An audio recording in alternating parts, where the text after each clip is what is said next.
Hi, welcome to episode 1. We don't have a name for this series or this podcast yet, but I'm hoping it just kind of comes to us as we venture down this journey. And this is my really shitty production. I'm sitting on the ground in my living room. I'm usually always sitting on the ground, so that's not out of character, so I can touch my dogs, my children. They're always attached to me. Chopstick. All of my wooden chopsticks were dirty, so we're using this metal one. Is making an appearance today, so we'll see how we like her. I thought we would start off nice and easy with something that I spoke so much about this week to many different people because I just started a new program. Tell you more about it later. I had to tell a lot of people kind of what's up with me, where I've come from. I thought it would be interesting to talk about it, make it a thing, make it a thing here.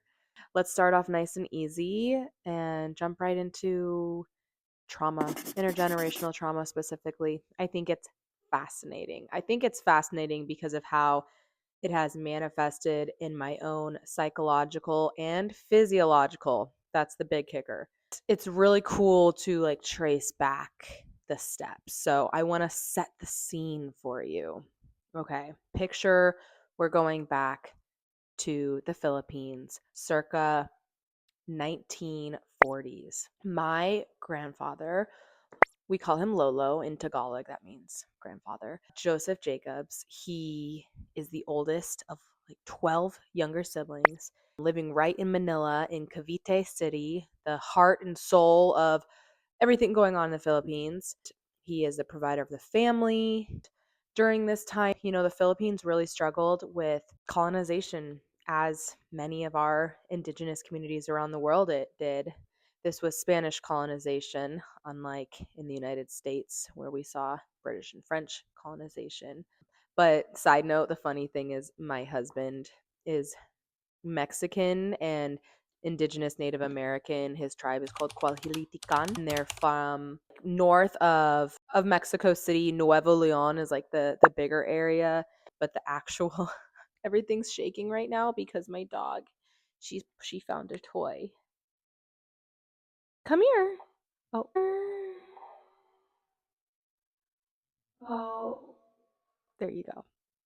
That was Mila. This is my 2020 COVID baby. She's socially awkward. When you first meet her, please don't look her in the eyes. She doesn't like to make eye contact until she's gotten to know you. So that's how you can have a successful relationship with her. And that's really why I wanted to talk today about all this jazz. Sorry, we have to reposition. I have these fun meditation beanbag mats, but I honestly use them for everything in my life. I was not situated. Also, check out my cute bonsai.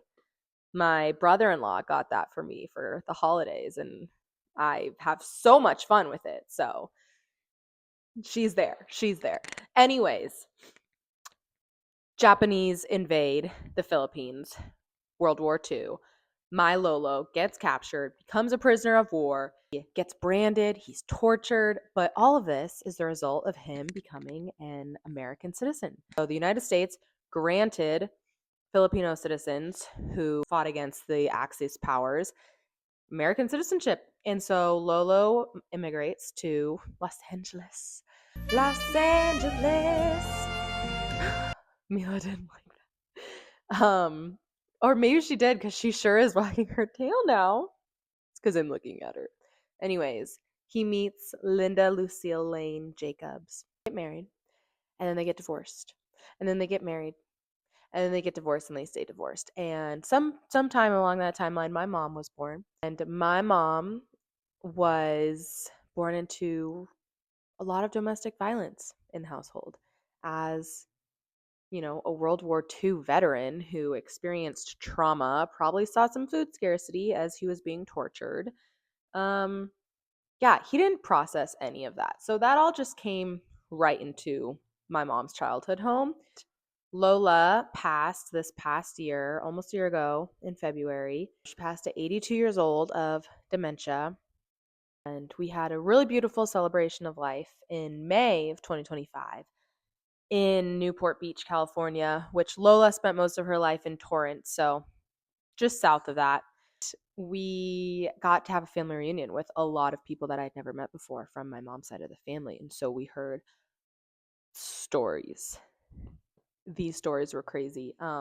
We learned about people getting and fleeing to the Philippines to escape. And like my mom and her siblings were around as little kids during this time. We learned about like those kinds of, we learned to like this and this. It was insane to hear about. And I've never really posted on YouTube before. So I don't want to go into the dirty details of it. Not quite yet. My mom figured out how to survive by ignoring all of those awful nervous system dysregulation emotions and shoving them down and moving forward and moving forward and moving forward and finding positivity and moving forward and staying busy and hustle, hustle, hustle. Like we got to make it. We got to assimilate. We can't be super Filipino, you know? We got to make it in this American way, this American lifestyle. And she meets my father, a beautiful white man from all over, really. Born in Montana, lived in New Jersey, and most of his life in Denver and Boulder. Sco, also a buff. Whole family is actually buffs, so major Sco in this household. And David brought Sophia back to Colorado. They assimilated. Sophia, really left behind all Filipino culture to take on this beautiful, like, white suburbia that was developing in Centennial, Colorado at the time, like middle class, working class, some higher, more wealthier families also mixed in there, but all around just like the perfect, it was like almost a second generation of the nuclear family after World War II.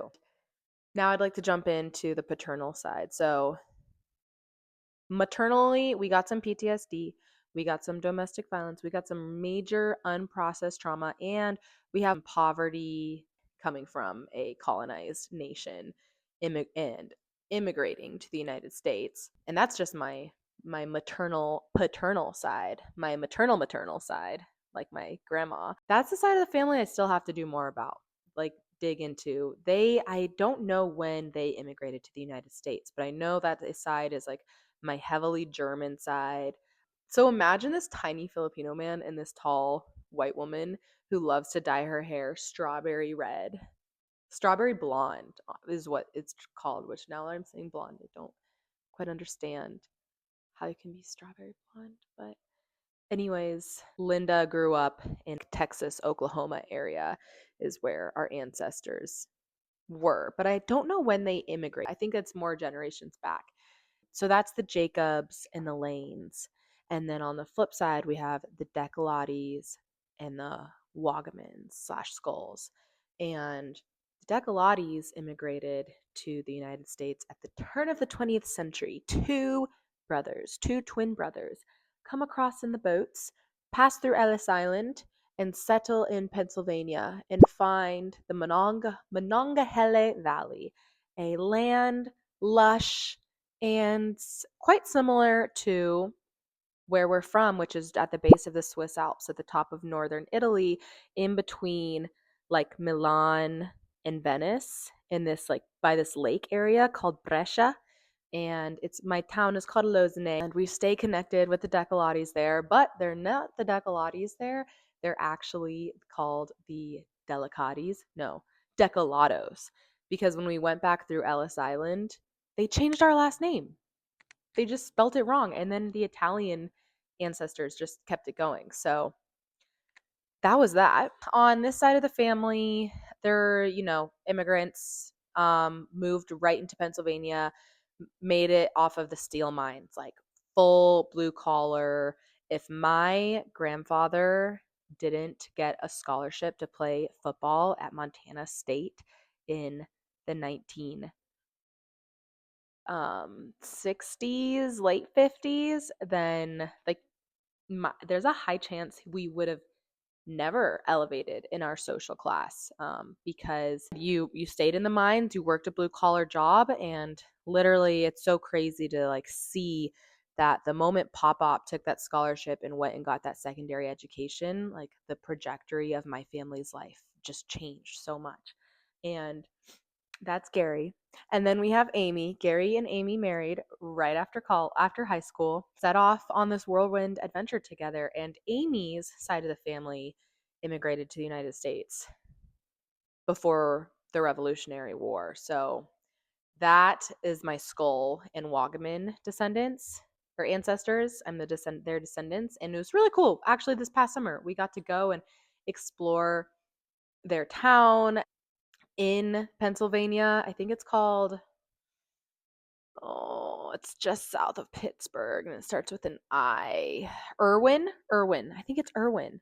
Grandma, Amy, and Gary moved to Montana. Their whole life trajectory, it's so crazy how mine has been so similar to theirs. Like, was a teacher, Pop started off in college and then became a teacher and then went to corporate America.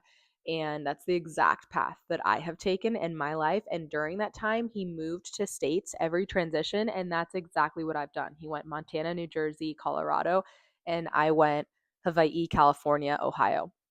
So, really odd that we have all these similarities. And so, other crazy twist to it is that I moved to LA. My ancestors had immigrated to LA. And then I moved to Ohio, and right next door, like 30 minutes away from where I live right now, is where my ancestors had all immigrated. So I just think it's really cool that I'm like following the ancestral path. And speaking of the ancestral path, that side, the Decolati Skull Wagaman side of the family, the paternal side is where some OCD comes in. Grandma is notorious for counting her steps when she walks in between cracks on a sidewalk, or like having to check to make sure the doors are locked before you leave the house. Like, it doesn't matter if you already did it, it has to be the last thing you do before you leave the house. I saw some of those things in myself as a child, but back then, like you didn't know that these things should be maybe monitored in children. And it's so interesting to think about the children that I taught with OCD and the different educational tactics I took to help meet their needs. Anyways, for me, oh my God, do you want to know what mine turned into? It was when I was in kindergarten and some boys were like, "You're so hairy. Like, you're hairier than everyone. There's only one other boy that's hairy as you." And of course, it was like the only other ethnic kid in the class because I grew up in white suburbia. And so I went to my mom and I was like, "Mom, like I need to get rid of the hair on my body." And she's like, "Well, you can start shaving when you're in 5th grade, but you can't until then." And so I would pluck with tweezers all of the hair on my fingers. Like, look at your fingers. We all have hair on our hands. I would tweeze all of it, like the hairs on my knuckles and on my toes. Thank God I hadn't started focusing on like my mustache and, all the other hairs that we now my things. And then the other thing that I did that was just crazy was I would pick the grass in between the sidewalk to like help with the landscaping of our house. I would pick it to make sure our landscaping looked nice at our house. So those were my flags. That definitely came from that skull side of the family. And then the other things that came were addiction. Like, so many family members on that side of the family been addicted to alcohol. And I call myself the Jewel generation because when I was a senior in high school was when the Jewels came out. And I remember like, okay, we're starting to hit them. We're starting to hit them more. But then by the time I was a sophomore in college, my little brother was a sophomore in high school. And I came home for spring break and he was jeweling. He had a jewel. And I was like, "Jake, I'm going to take your jewel and I'm going to bring it to Boulder with me. And if you're still fiending for it by the time I get back over the summer, then I'll give it back to you. But I'm doing this for you." And at the time, I was living in a sorority house, which was also not healthy for my brain. It probably could have been, but I was not in a healthy place. And I was sharing a room with two other girls, and I was actually sharing a bed with a girl. We pushed our two twin beds together and like had separate sheets, but the same comforter. And it was honestly really cozy. We made it a cute vibe, but I would leave the jewel next to the bedside table, and every night before bed, I'd go, then I put it down. And then like slowly that turned into like, oh, I'm taking it to class. Oh, look at my friends who jewel. Oh, look, my friends who jewel showed me how to put the jewel in your sleeve, and then you can bring it into class and just go and just ghost the like hold your breath so long that when you breathe it out, it's ghosted. The smoke isn't in the air. And anyways, I became so addicted that year. Thank you, little brother. Thank you for that. That's really cool. I feel so bad for his generation. I mean, he's technically we're both Gen Z, but I'm a little bit older than him in the Gen Z realm. So, anyways, addiction tendencies. Plug though for this really, I love the angel hairs. Plug for this really awesome app called Quitsure, and it is a check mark. It's like a cigarette check mark, and it teaches you what nicotine does when it enters your bloodstream and then hits your dopamine receptors in your brain, and how it gives you this false dopamine hit. And so it taught us like the science of what's going on chemically in our bodies, then how that translates neurochemically, and then it would be like, okay, now take like in it would teach us to meditate, and then it'd be like, now take a really massive rip of the jewel. And it literally got me sick of it to the point that like on the last day, 6 days into the program is the last day, and we're like smashing the jewels, and I've never had a withdrawal since. And I cannot tell you the number of times I would try quitting, but the withdrawals, like the like got so bad that I would have to start hitting it again. So for any of you out there who are like, you definitely have to be ready to be done with it to finally want to actually quit. Never had a withdrawal since, and that was amazing. Okay, so I'm going to break it up like this is my maternal side and this is my paternal side. And maybe I will edit in some fun things one day. I'm like, actually, I might be able to do that. We have PTSD and possibly like being starved as a prisoner of war. We have OCD and addiction. Oh, and then the last kicker, which I just think is so crazy, is my grandma was telling me about when she worked for the company Weight Watchers, which is like not really, I don't even know if it's a thing anymore, but she was telling me she used to have to weigh in to keep her job. You had to prove that you were losing weight to be I just think that's crazy. So we're gonna add that to this side. Bing bang, OCD, addiction. Some pretty crazy social environmental things going on. Have clearly some genetic predisposition happening. We also have on the other side some neurological factors happening within myself, but have also been passed on from me. We then have some socioeconomic, which might not be the right word for it now that I'm saying it out loud, but some crazy standards or some crazy things happening at the time were I went to Arapahoe High School, which is actually like kind of close by to Columbine. I don't know if any of you have heard about Columbine. And from like 2015 to 2016, 17, maybe 2014. That's when I was in high school. I graduated in 2016. Oh, I just dated myself. Anyways, there were a lot of children wanting to take their lives and a lot of violence at our high schools with weapons. And there was one at my high school, and there were quite a few students who took their lives while I was in high school. And when I got to college, by the time I think I was like a junior in college, I was working like as an academic research assistant in the business school, and I got invited to attend this seminar that they had been doing research on the psychology of the environment of this area in Colorado in Centennial. And the studies showed that the reason that there was this like perfect pot of like a crock pot of ingredients and time that presented children in these like middle class kind of well off families be having such mental health issues was that it's social media exposure at a young age, right? Like we're the generation that Facebook first became a thing in middle school, and then Snapchat, and then Instagram, and all these things start compounding on each other, plus helicopter parenting. And they said that those two things together result in so much comparison and a loss of autonomy in the youth that your life feels out of control.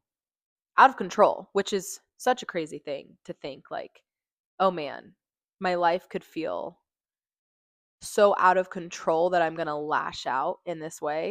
Anyways, we have that going on. This is the dynamic that I grew up in. And then on top of it, we have like being one of the only, I'm pretty sure I was the only Filipino kid. I don't remember seeing anyone else and be like, oh my God, you're Filipino too. That's so cool. And you might think like, what is the point of that? Like, why does that matter? But I do think representation is important. It's important to, as a young child, look around you and see people similar to you. So you just automatically have more of like this sense of I do belong because alternative, for example, I didn't even know that I could do my hair without having to blow dry, and straighten it every single day. Every single day. And that continued through all of college until I moved to the Hawaiian Islands. And I was like, well, I'm doing my hair every day. That would be crazy because it's so humid here. That psychology of, wow, I was 12 years old and I was getting Brazilian blowouts, which you might be like, what the is that? But it's these chemicals that you deep into your hair and then you heat dry it and it takes out the curl in your hair. And I actually have never gone back and researched what kind of um, chemicals are in that, but that's so scary to think about. Anyways, the sun is starting to set. My camera light died. I'm getting a lot of signs I need to wrap this up. So let's wrap it up. All of these factors can come together and impact your psychological well being, and you might not even realize it. And I didn't realize it until it was too late. And it's not too late. What I'm trying to say is like, I developed a really poor relationship with food that took the form of an eating disorder when in 2015 as a teenager, as an adolescent. And now that I've been in coming up on 2 years of really intensive therapy and treatment for it, I'm just feeling called to have these conversations and talk about it. For example, like one of my old soccer teammates actually within the past year passed away from her eating disorder. And they're just so much more prevalent than you would think. Like this relationship that we have with our bodies is more important than anything in this life, really. Like this is my vessel for life. And if I don't have a relationship with her, then there is no life. I don't get to have a shot at it if I'm not listening to her. That's why I wanted to have these conversations. So I wanted to start us off talking about intergenerational trauma to kind of give that background of like, what it looks like to set the stage to prime someone up for one of these things. I am in 40 hours of treatment this week, so I'll get back to you more. What I really just wanted to accomplish in this first episode was talking about how I've been able to identify different factors in my life that may have impacted or like teed me up for something. And the best thing that we can do for ourselves, and that I'm having to figure out how to do right now, which is so fun, is teaching myself to think in a different way than I've naturally been thinking for the past 10 years. Well, for my whole life, really, because I wasn't giving much thought or nothing ever felt that deep until it was so deep, until it is so deep. And now I'm like trying to get myself out of the pit that I just was living in. And I didn't even realize that I was living in it. So crazy. So these things that have contributed to what makes you you, they're beautiful parts of your life. They can be painful parts of your life. They're really what you make them, but you have to give them attention to make them into anything. Some people have done really well at not giving it any attention. From what I experienced in my own life and analysis of my ancestors who chose not to give those things attention, is that eventually it will compound.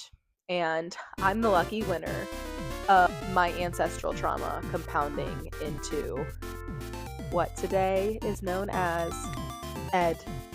So come back. We'll talk more about Ed. I'll keep posting these hopefully once a week. Thanks for tuning in to my first podcast. Love you guys. Bye.